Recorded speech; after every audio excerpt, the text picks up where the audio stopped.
1915 से 1919 तक के कांग्रेस अधिवेशन ने देश में हिंदू मुस्लिम एकता के जरिए एक बड़े आंदोलन की पृष्ठभूमि तैयार करने में महत्वपूर्ण भूमिका निभाई। आज से ठीक 100 साल पहले आज ही की तरह विकट समय था। महंगाई चरम पर थी। जनता पर अनावश्यक टैक्स का बोझ लाद दिया गया था। महामारी से हजारों लोगों की जानें चली गई थी। अहंकारी ब्रिटिश हुकूमत रॉलेट कानून जैसे हथकंडों से देश की आवाज दबा रही थी। 1919 के मॉन्टेगू चेम्सफोर्ड जैसे सुधारों के नाम पर मताधिकार सीमित कर दिया गया।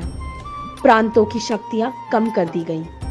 कुल मिलाकर ब्रिटिश हुकूमत का मकसद जनता का शोषण करना था।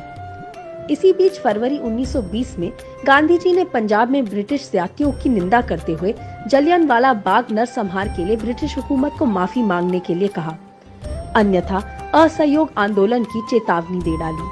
31 अगस्त 1920 को असहयोग आंदोलन शुरू होना तय हुआ, लेकिन दुर्भाग्यवश 1 अगस्त को बाल गंगाधर तिलक का निधन हो गया।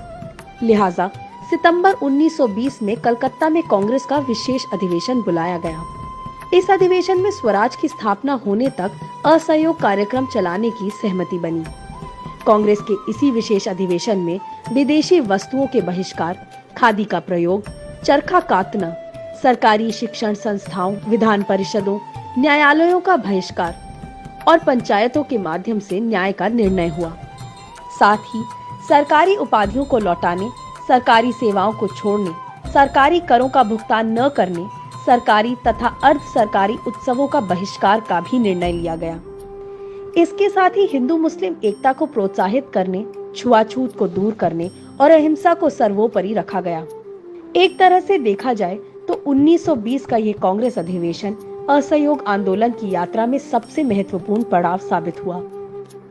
अभी इन प्रस्तावों के जमीनी असर से ब्रिटिश हुकूमत की नींद धुआं होना बाकी थी। अभी तो असहयोग आंदोलन का असली रूप सामने आना बाकी था।